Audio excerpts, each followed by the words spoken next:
Okay, if you are paying attention to the presidential race and reading your news clips, you've clearly come across Jonathan Martin's work in the New York Times.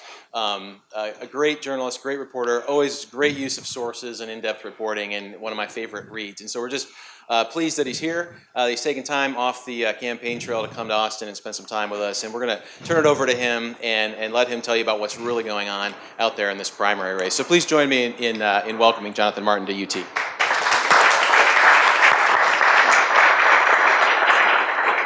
Well, thanks, Ryan, for having me. It's great to be back in Austin. Wait, the podium has arrived. Wow, there it is.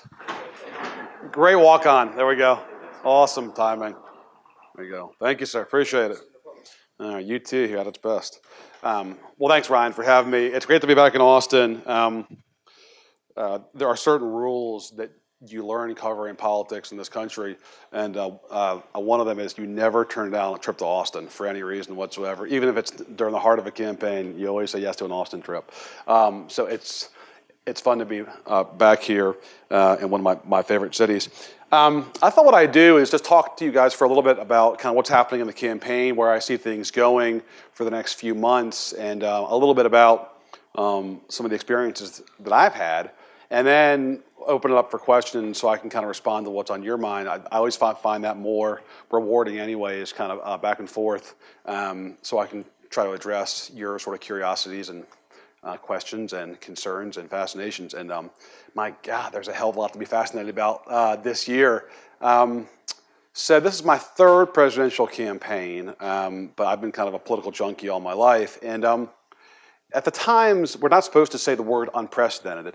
The Times is a great institution, and it's a tradition-bound institution. And one of the sort of unwritten rules there is, you don't say things are unprecedented, because that's a sort of dangerous thing to say. Well, I think I'm going to bend that rule today. I think this campaign is unprecedented, certainly on the Republican side, given what we've seen so far with Donald Trump defying gravity. But let me just talk for a second about sort of where I see things going, and then I can talk broadly about why we are where we are. Let me start first on the Democratic side, with Hillary Clinton and Bernie Sanders.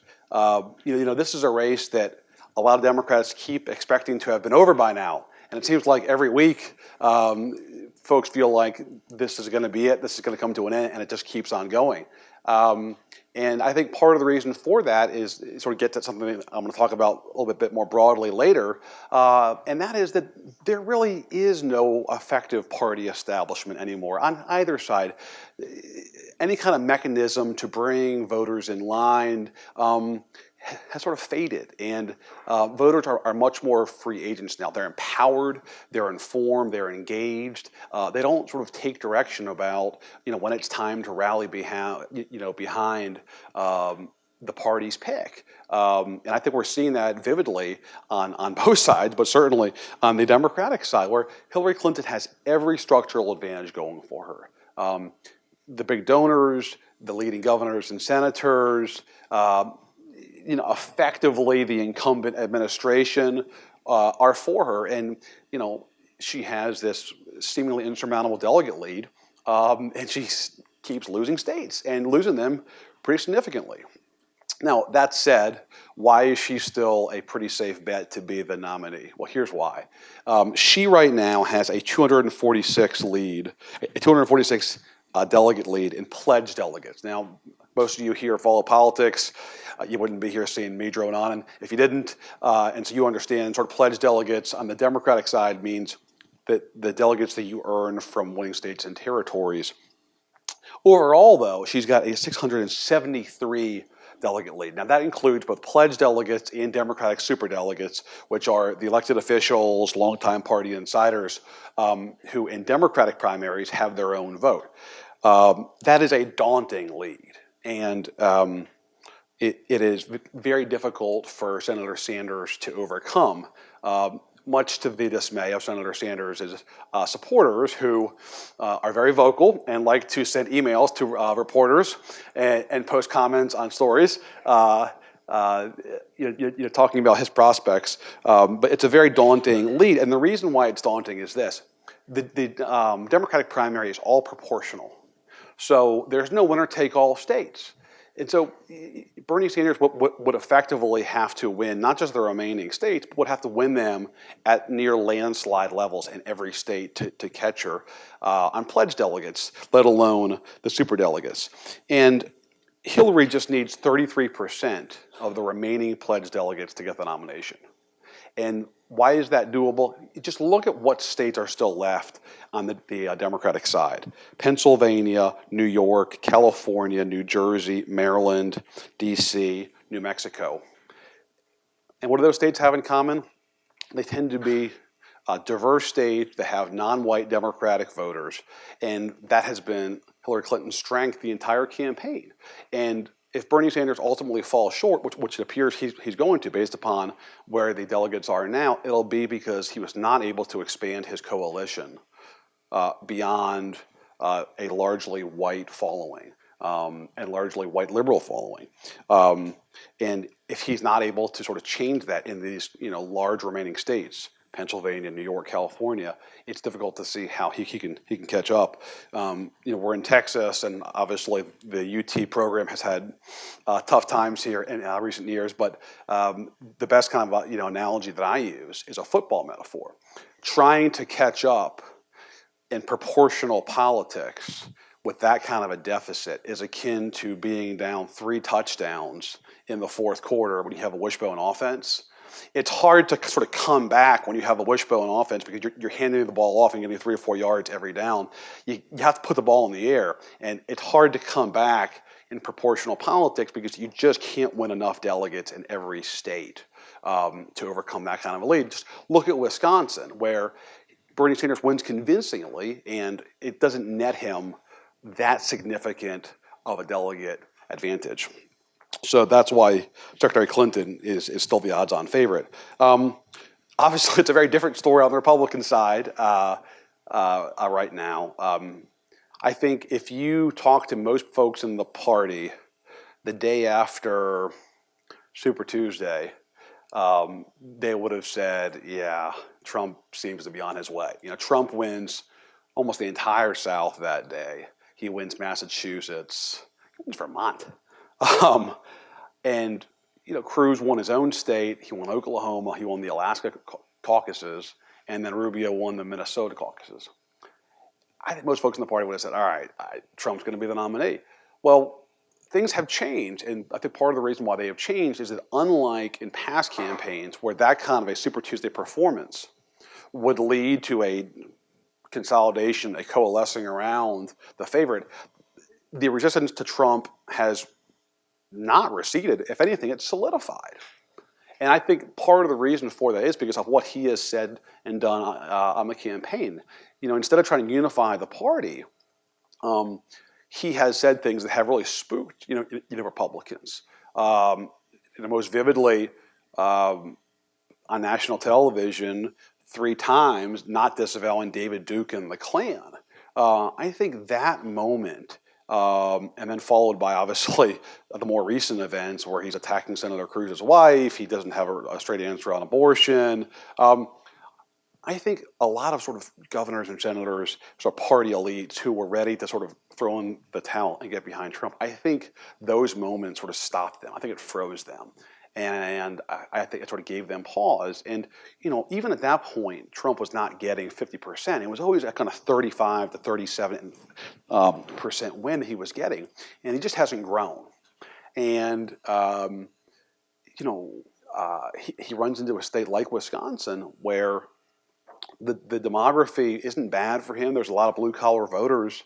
But he has a 2-week period in which he commits all of the self-inflicted errors, and he runs into what's now been dubbed the cheddar wall, good Wisconsin phraseology, where he encountered a kind of organized effort to stop him from, everybody from Governor Scott Walker to the sort of influential talk show host in Milwaukee.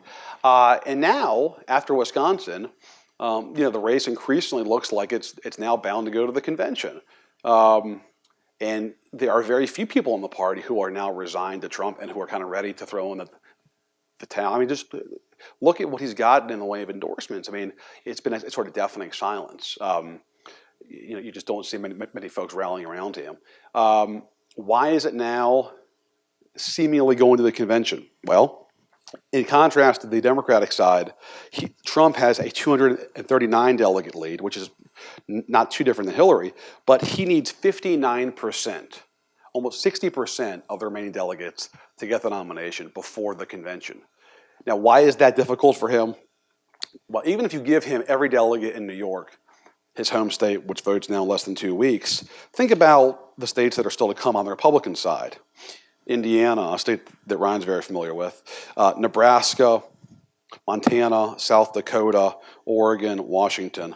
These are all states where either Cruz is the favorite to win, or Cruz will at least get some delegates because the states allocate delegates on a proportional basis.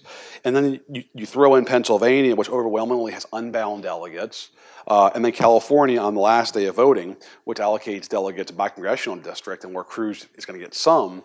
And it just seems very daunting that Trump would have enough strength in those states to be able to get 1237. So you're looking at the first contested convention in 40 years.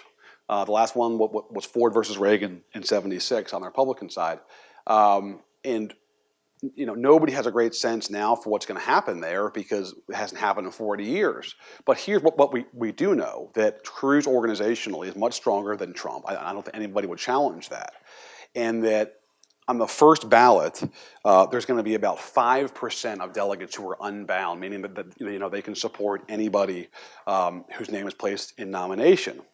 And so, if Trump is 20 delegates short of a majority going in, is it possible that he could work some deals to win over enough of those unbound delegates on the first ballot to get a majority? Absolutely. If Trump's lead going into the convention is north of, let's say, 50, it gets harder and harder for him to find enough unbound delegates to win over to get a first ballot victory. And I think most folks in the party, there are some back here, who I think would agree with me, that after a first ballot, it gets harder and harder for Trump to win, because he does not have the organic support among the kind of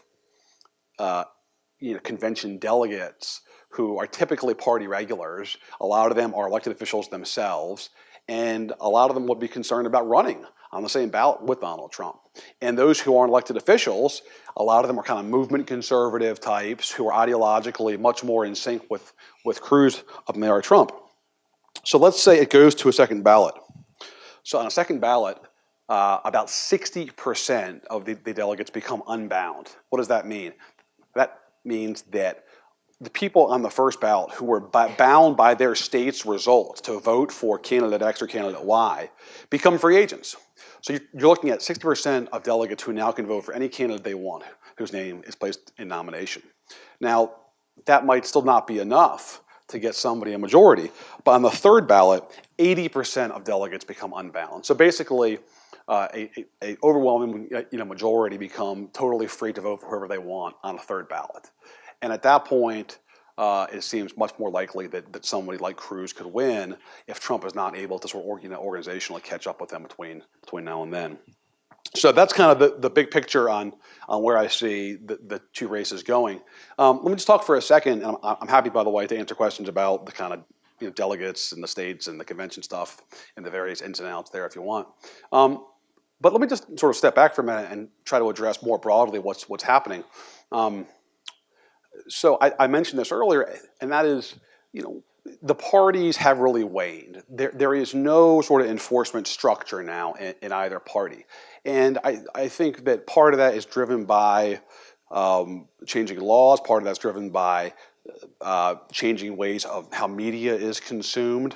But I think a lot of it is people have become far more cynical about all institutions. They're cynical about politicians, they're cynical about pretty much every institution in society, and the polling reflects that. And so people are now very skeptical of sort of so-called establishment leaders. And I think that's why, if you look at recent elections, you've had what are called wave elections routinely now. The kind of elections that used to be sort of fairly rare occurrences are now regular occurrences. 2006, Democrats win overwhelmingly, take back the House and the Senate. 2008, Democrats win overwhelmingly, win the presidency. 2010, huge rejection of Obama, and Republicans take back the House. 2012, more of a status quo election. 2014, wave election, big rejection of Obama. Democrats lose the Senate. And so you sort of see people that are deeply unhappy, dissatisfied with the status quo for the last 10 years, really. If you look at the question about right track, wrong track, which is what we always kind of look to sort of take the pulse of where people are, it's like 2085 now. I mean, you can't find a positive right track, wrong track question among the American people for at least a decade. People are sour on sort of the state of the country. And Ryan and I were talking about this on the way in. It can have a self-reinforcing effect too. The more folks sort of read about what's happening and hear about dissatisfaction, they become more churned up themselves. And it's not limited to one party or the other. And I think that's why you've seen the ascent of both Sanders and Trump. Both of them represent effectively a sort of rejection of establishment politics. And there are real similarities there. I spent the day before, I guess it was the week after Super Tuesday, so it was sort of Super Tuesday 2. It was the day before Ohio and Florida, Missouri, Illinois, and North Carolina voted. And I spent that Monday in Ohio, and I was able to go to 3 events, actually: a Kasich event, a Sanders event, and a Trump event, all around Toledo, Akron, Canton, and Youngstown. And, this is a swing area and a swing state. And whether it was folks at the Sanders event or going to the Trump event, people are so dissatisfied and so mistrustful of party leaders. And it's their own party leaders. I mean, you're talking to Democrats, liberals at the Sanders event, and you mention the Clinton's name, and a sort of scowl comes on the face of Sanders supporters. The venom for their own party leaders is as sort of palpable or as resonant as it is with the opposition. And similar when you go to the Trump event. That night I was at a Trump event, and you talk to people about their own governor, John Kasich, 2-term governor of Ohio, and they just have very little good to say about him, or any politician for that matter.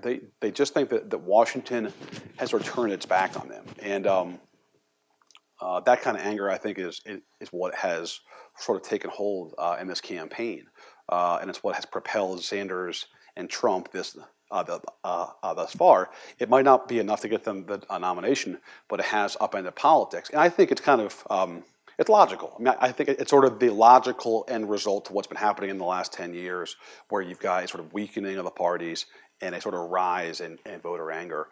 It was bound to affect the presidential level, and I think that's what's happened this year. And look, even if the Democrats, go with Hillary, look at what she has done to distance herself from sort of Clintonism, from the kind of moderate Democratic politics that her husband sort of fashioned. I mean, she has had to recreate herself into a much more progressive Democrat and distance herself from some of her husband's accomplishments. And so I think, if she wins, it'll be in part because she has embraced a sort of politics that her husband rejected 20 years ago. And on the Republican side, I mean, my goodness, I mean, look at the sort of bodies littered over the political landscape of these so-called political giants who are going to be part of the greatest field that the Republicans have had in decades. They all got blown out. Whether it's Scott Walker, Marco Rubio, Jeb Bush, Rick Perry, left on the side of the road, and you're left with effectively Ted Cruz and Donald Trump. I mean, nothing says more about where the Republican Party is now and the kind of attitude that its voters have than the final 2 candidates left this year. It kind of tells you everything you need to know. I thought at the outset of this campaign that the most effective Republican candidate would be somebody who could harness the kind of Tea Party anger and the fury at the establishment with some kind of demeanor that was acceptable to the establishment. A hybrid candidate, whether it was Marco Rubio or Scott Walker or somebody like that, who was acceptable to the kind of hard right, but at the same time, didn't scare the pets. Somebody who would still be okay with the kind of donor and elected class. I mean, forget Jeb Bush for a second, who obviously was, rejected. I mean, even the so-called hybrid candidates, Walker and Rubio, didn't come close. I mean, for all the hype about Marco Rubio, he won one caucus state and 2 territories. And that is, I think, a very kind of revealing moment about where the 2 parties are. With that, I'm glad to open it up for questions. I'm happy to talk more about the general election and kind of where I see it going this fall, although I kind of hesitate about that because, if anything, this election has proven that, as the saying goes, those who live and die by the crystal ball end up eating glass. So you have to be very careful about making your projections. But with that, let me take some questions. Any questions? Observations?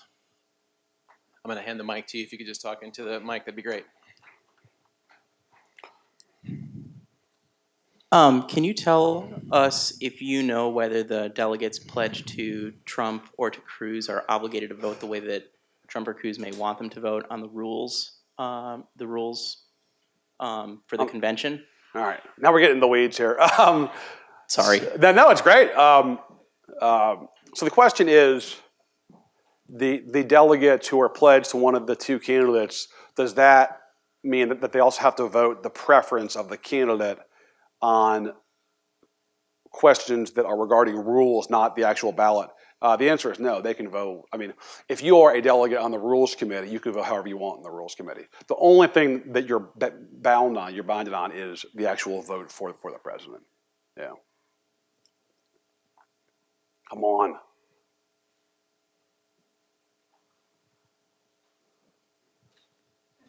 I'm sorry, I'm not a student. Here comes a I'd like to hard ask ball. question. I'm a grad student. Can you comment a little bit about Trump's views on building the wall? We're in Texas, where we've got a 1,250-mile border with Mexico, and specifically, what do you think people who aren't Texans, what motivates them to feel like, if they're voting for Trump, that wall is a compelling issue, or the border with Mexico, or border security, immigration, but specifically kind of the politics of the wall and what you've seen on the campaign trail in other states? I think the wall is a resonant stand-in for a broader, less defined feeling of anger about immigration in this country. The wall is a metaphor. People like the idea of it.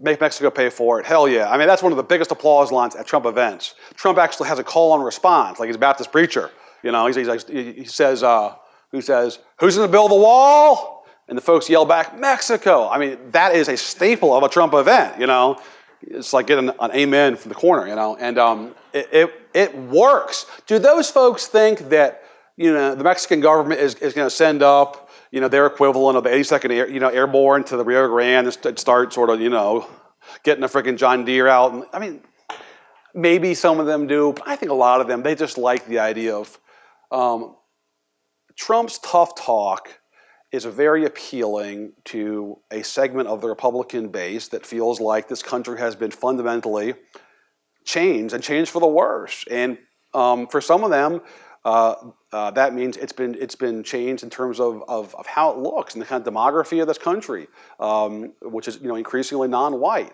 And when he stands up there and says, we're going to build a wall and we're going to get tough on immigration, that really goes straight to the heart of a lot of folks. And the fact that they happen to live in Ohio or Vermont or Illinois, and they're far from the Mexican border, it doesn't matter, because to them it's such a powerful issue that is both economic and cultural. It's the heart and the head both, and I think that's why it sort of works so well.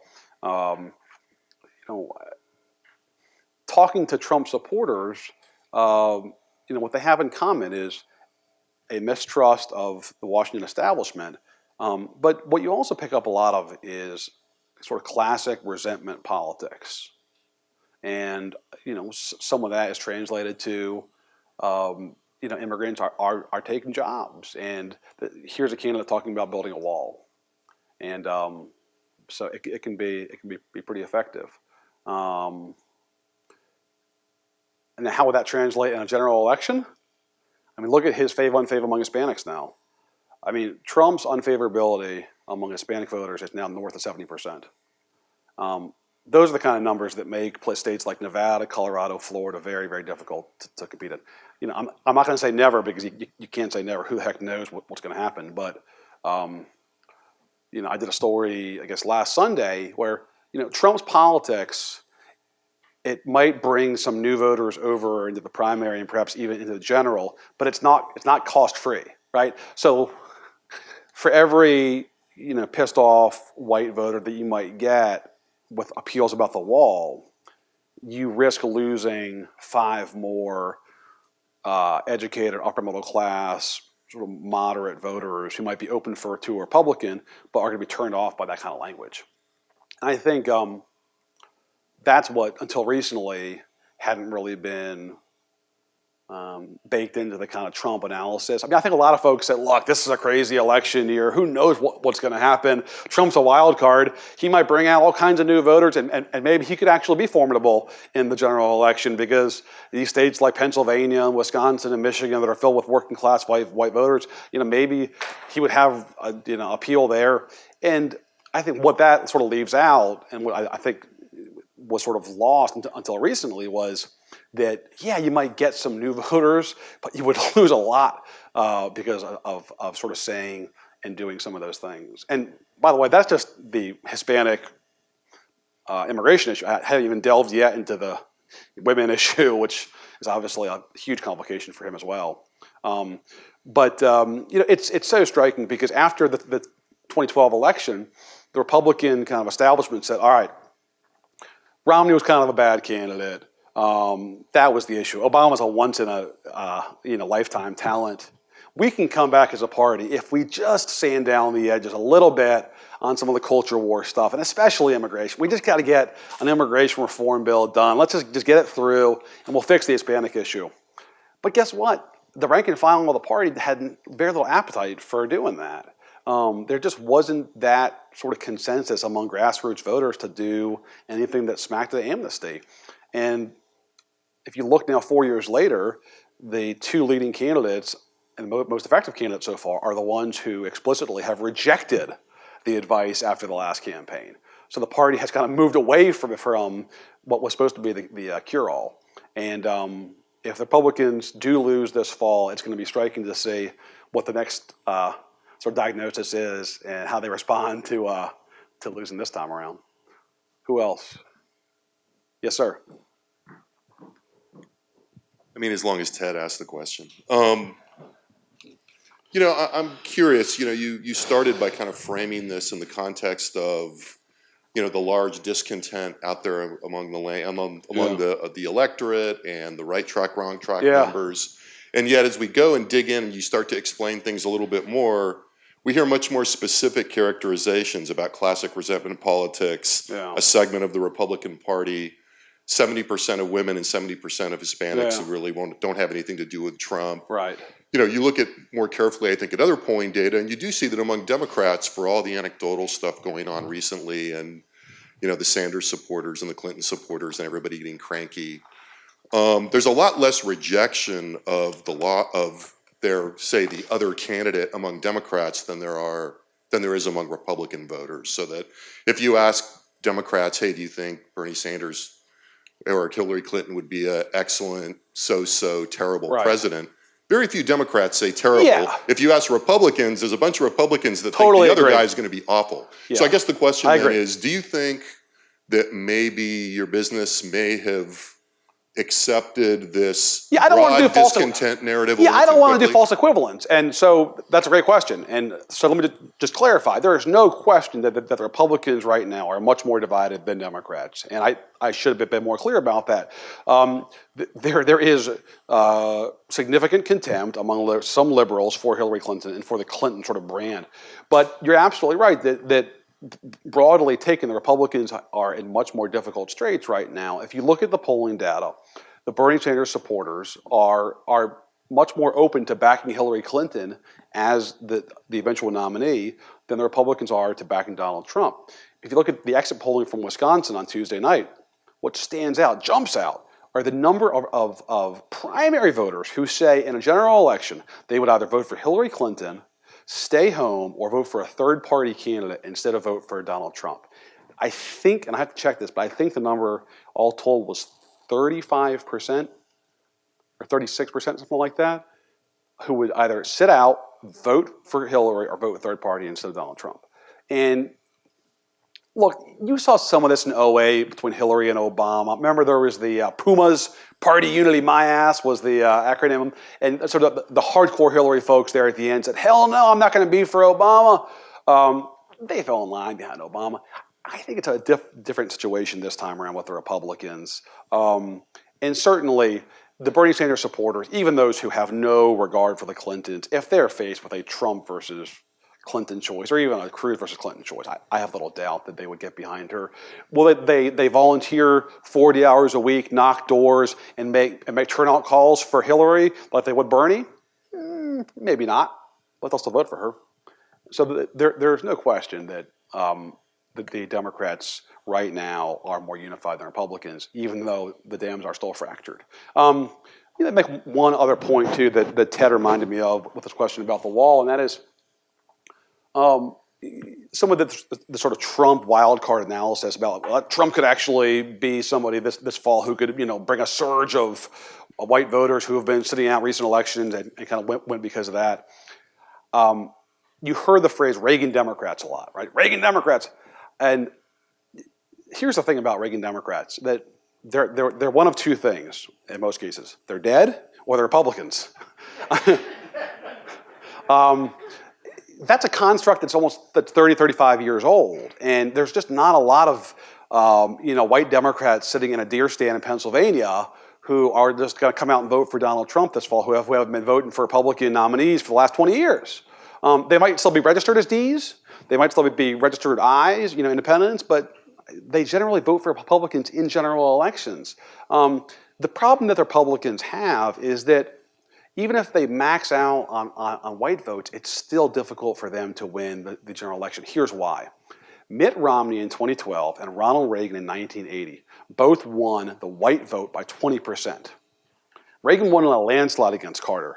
Romney lost pretty significantly to Obama. And why is that? Because in 1980, 88% of the electorate was white. In 2012, 73% of the electorate was white. It's an increasingly non-white country, and Republicans can try to max out with white voters, but it's very difficult to do that and still win, given A, the country changing demography, and B, doing what you have to do to get more white voters out. You're going to lose some white voters in the process who reject any kind of resentment or racial kind of appeals. Who else? Yeah. Oh, please, ma'am. Thank you. Why in its articles about campaigns does the Times usually reference its own polls rather than perhaps aggregates of polls? Oh my gosh, I love that question. Now we're in high cotton now. Well, we spend a lot of money on our polls. A lot of money. As I'm reminded often. And so we like to get every drop out of our polling data. If you saw the story that my colleague Nate Cohn and I did on Sunday about Trump's, let's say, precarious path this fall, we leaned heavily on our polling. Why? Because it was recent and because we had lots of data in there. The questions that we were looking at was, what's Trump's unfave, his favorability, unfavorability among various groups? Women, Hispanics, blacks, college-educated voters, independents.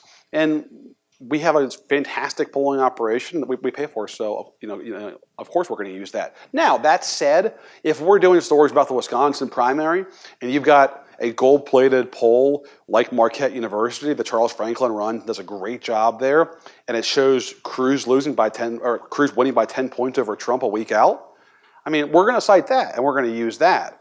I'm not big on polling averages and polling aggregation because I just think not all polls are created equal. And if I've got like a Marquette poll that Franklin does a week out of the Wisconsin primary that has Cruz up 10, I'm taking that to the bank because that guy has a track record. Is it perfect? No. But that to me is better than throwing in an ARG poll that has Trump up by 7 or whatever. I just don't buy that. So why would I buy the polling, Real Clear Politics average? I just would much rather sort of find polls that I know that I can convey to our readers are good polls and sort of use that when it comes to state polling. And on national polling, I use our stuff because if it's recent, then why not go with the brand, You have a question? Speak loudly. So you started this out by saying that a lot of recent events that you guys have grown think that national politics are working. That's it, the second, yeah. There was a paper that came out this meeting, a lot of play that had to do with how people view who were the primary beneficiaries of the Obama presidency. Through race. Yeah. Was this the Brown University poll? Or somebody else? But There were two papers. Yeah. the point of it being is that people may not necessarily think that it's not working, but it's not working for them, it's working for someone else. Do you think that that's something that you observe a lot instead of not? Yes, absolutely. That is one of the undercurrents of the Trump support is that, it's the beneficiaries of some trade deal or immigration policy or welfare policy is somebody else. It's not me. I talked to a lady in Ohio. She was a registered nurse the night before the Ohio primary in Youngstown, Ohio. And she said, I've worked all my life. I've had 2 jobs at times. My dad grew up with nothing, created his own business. I was like, I work hard. Why should my money be taken and given to people on welfare who don't want to work, who are just loafing? I mean, that's a powerful force in American politics. And you see it on the right and the kind of populism that Trump is now embracing. And you see it on the left in, to be candid, a less racialized form with Bernie Sanders. NAFTA isn't working for me. They closed down the factory here. The best jobs now are $7.70 at a Walmart. It's not working, and I don't see the benefit of PNTR with China or NAFTA or CAFTA. So yeah, absolutely. I mean, that's the history of American politics, right? That some policies are helping somebody else, instead of me. That's been going on for a long, long time, and I think it's powerful now, as ever. Yeah. I'm going to go out on a limb and say that it's Cruz against Clinton. What would be smart? I'm writing it down right now. Okay. How much on that? 100? Consider. All right. If that's the case, what's the smart choices to balance a ticket or increase electability in terms of VPs? Oh, the old VP question. It's never too early. April, what the hell? Why not? I love it. Specific person. Yeah. A candidate. All right. If you're Hillary Clinton, so let's take Hillary first. Hillary Clinton is looking at a Donald Trump election where the country is not in love with her, but they are deeply afraid of Donald Trump getting nuclear codes. She, to borrow my sports metaphor, all she's got to do is effectively give it to a fullback, double wrap, try to get a couple of yards, and just don't fumble. What do you do in that case? Well, you pick somebody who's serious, sober, steady. That's a lot of S's. The person that comes to mind, and I say this in full disclosure, he and I share a home state, but Tim Kaine, who's the senator from Virginia. Tim Kaine is a former governor of Virginia. He's now a U.S. senator. He is somebody who has sort of carved out a niche on foreign policy for himself, even though he's a former governor. He sort of embraced that part of being a senator. Tim Kaine was a missionary in Central America. He's Catholic. He speaks fluent Spanish. He grew up in Missouri, so he has ties to the Midwest, but he now represents and is quite popular in an upper South state that is one of the keys to the presidency. He's middle-aged. He is progressive enough for the base, but not so progressive that he would scare off, I think, swing voters.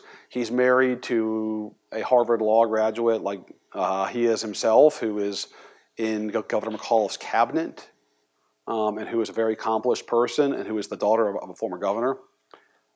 Safe pick.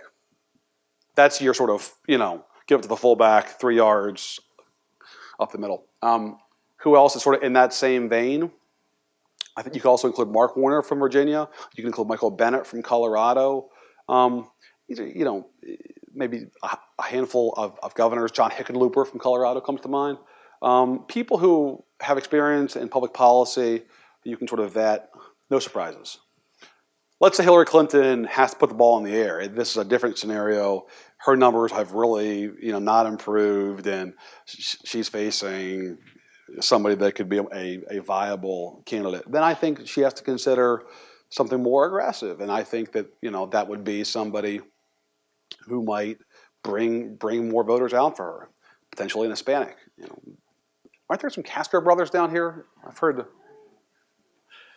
the name you hear is Julian Castro, and I think he and his brother have made no secret that would be something that they'd be fine with. So I think it just depends upon what her political needs are in July of this year. Keep in mind, Obama wanted to pick Tim Kaine himself because Tim Kaine actually endorsed Obama early on. I think he was the first statewide elected official outside of Illinois to endorse Obama in 2007.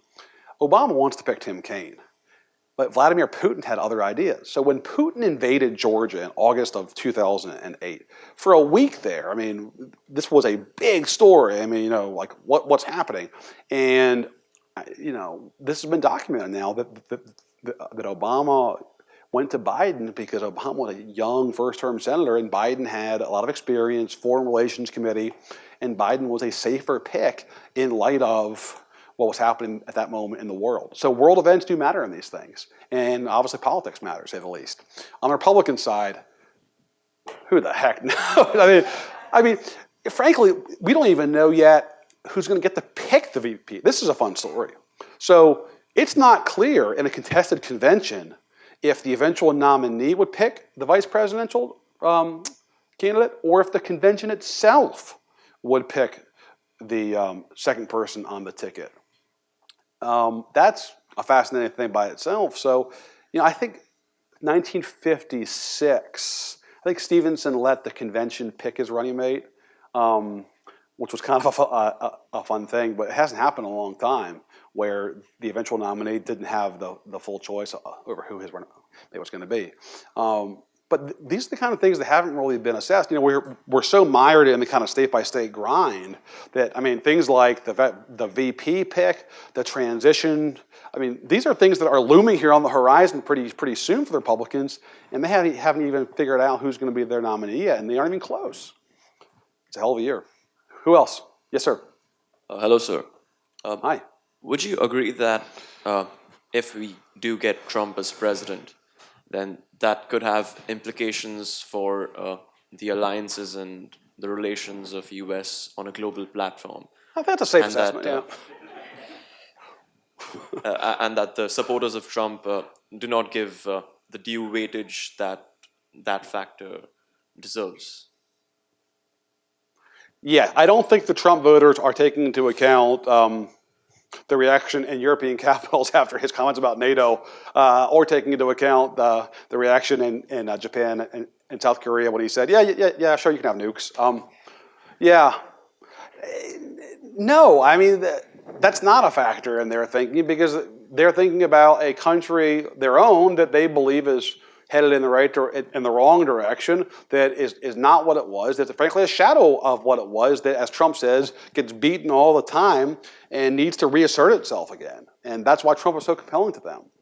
This is not a model UN crowd. I mean, the Trump electorate isn't thinking about what's happening in Brussels. It's just not on their mind. We had a pair of interviews that you guys may have seen that my colleagues Maggie Haberman and David Sanger did with Trump, where he was asked about foreign policy questions, and where he basically said, to Japan and South Korea, if they want to do nukes, then that's kind of their own thing to decide. I mean, that's eye-opening sort of language, and saying to Saudi Arabia that we're gonna stop buying their oil. I mean, can you imagine being the U.S. ambassador in those capitals that morning, right? Hello?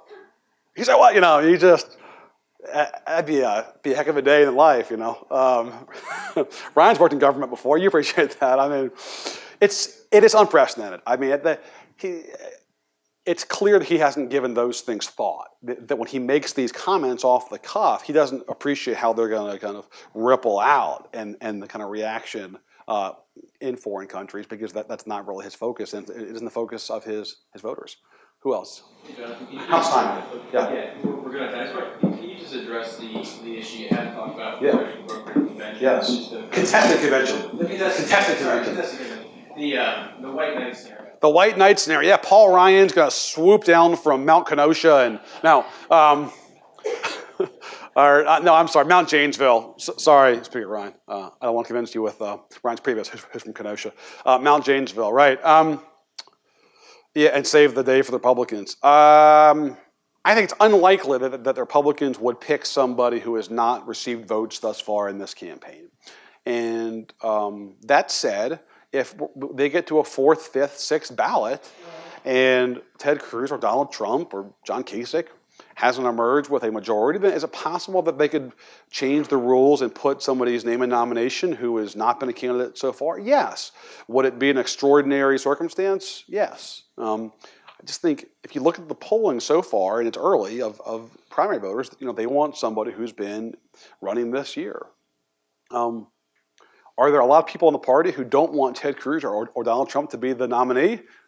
I'm looking in the back of the room. Yes, there are. But they aren't convention delegates. And so I think it'd be hard to find somebody.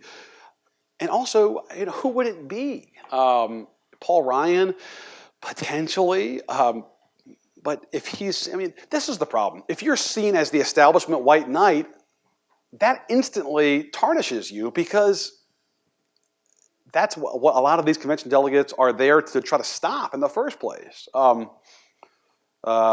Ted Cruz has this stump speech line that he loves doing, and I don't know what story he's referring to. I got to go back in the archives and find it. But Ted Cruz has this stump line where he says, when I got into this race, the New York Times said he's never going to be the nominee because the Washington establishment is dead set against him. And Cruz pauses for like 2 beats, which he always does, and says, gee, I kind of thought that was the entire point.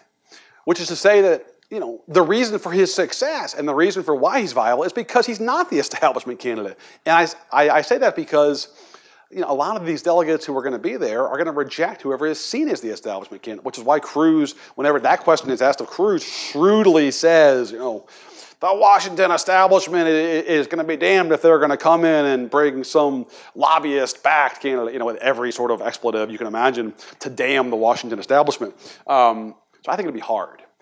It'd be hard because of what I'm talking about now in terms of the sort of feeling against the establishment, and it'd be hard because who could kind of be acceptable to the people that want somebody else, but also acceptable to the delegates? It's not clear to me. I mean, do you guys have any ideas?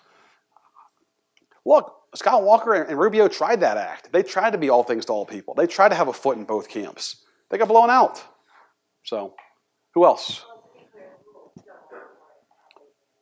Okay, here we go. Rule 40. All right. So there is a rule called Rule 40, which says that you have to get the majority of delegates in 8 states during the course of the campaign to have your name placed in nomination. So right now, you're looking at 2 candidates who, when all is said and done, are going to be able to pass muster with that rule. Now, that said, that is a rule that was put into place at the last convention by the Romney forces because they were worried about a Ron Paul primary in 2016, which is fascinating on a lot of levels. And funny, looking back, we'd like to have Ron Paul now. So But that rule can be changed. That rule was put into place as a temporary rule for the last convention. So yes, theoretically, it's possible that they could change Rule 40 and accommodate somebody else to have their name placed in nomination. They could do that at some point if they want to bring somebody else in. Would that create chaos and havoc? Yes, probably. But if you're looking at a 7th, 8th ballot, maybe it's more feasible. Never say never, but I think right now it's going to be hard to find somebody that hasn't gotten votes thus far this year. Do you want to do two more questions? Then we can. Yeah. Hello, thank you for coming. By the way, Nobody's shy anymore. It's always fun if like at first nobody wants to raise their hand, and then like everybody. Yeah. Go ahead. Okay, I was just gonna ask. At the beginning of your speech, you said that this was an unprecedented election. I know. I use the "you" word. Don't ever tell the folks on 8th Avenue that. Yeah. I got you.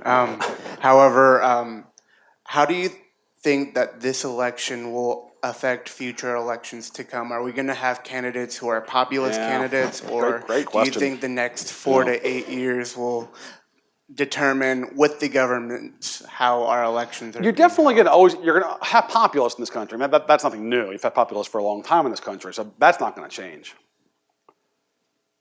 Could there be another Trump? I think is a different question. Could you see somebody embracing the same issues? Yes. Could they get the kind of media exposure that Trump got by dint of his celebrity and gifts for provocation? Probably not. I mean, I think look, the immigration and trade restrictionist wing of the Republican Party isn't going anywhere. I think that's going to be alive and well here now for a while. There's obviously a following for that kind of politics. Is it going to have a champion as provocative and gifted at publicity as one Donald John Trump? It's hard to see who else that person would be, who would be able to sort of command the attention that he has, and have the kind of name ID going in. That to me is sort of the difference. What's fascinating to think about is, what does Trump ultimately want? Let's say that Cruz finds a way to get the nomination on the 2nd or 3rd ballot, and Cruz is the nominee, and Cruz loses. I mean, first of all, does Trump run third party? Second of all, if he doesn't, does he endorse Cruz? And then third, if Cruz loses in the fall, does Trump try to come back and run again in 2020, or has he sort of had his fun and that's it? I mean, Trump is now 69, so he's almost 70. Look, Bernie's going strong at 73. So it's possible that Trump could come back and run in 2020. You just can't predict, right? Yeah. So with the Republican and Democratic vote split, would you rule out a possible four-man race come general election? Like, could you see Bernie running as a third party as well as whoever doesn't get the nomination for the Republicans? No, I'm very skeptical that there would be a sort of a Nader style candidacy from Bernie. For a while there, I sort of thought it was possible if Bernie found a way to become the Democratic nominee, that the kind of Democratic establishment would find some way to field a candidate. But if Bernie doesn't become the nominee, and it seems likely at this point that Hillary is going to be the nominee, he would endorse Hillary. I think. There might be somebody on the Green Party line who would take some votes from the most hardcore progressives, but I think the presence of Trump or Cruz as a Republican would be enough to bring folks to Hillary. But as I mentioned before, there's voting for somebody and working for somebody, and she wouldn't have the enthusiasm factor that obviously Bernie would have with a lot of people. So, thanks guys so much. I really enjoyed it. Appreciate it.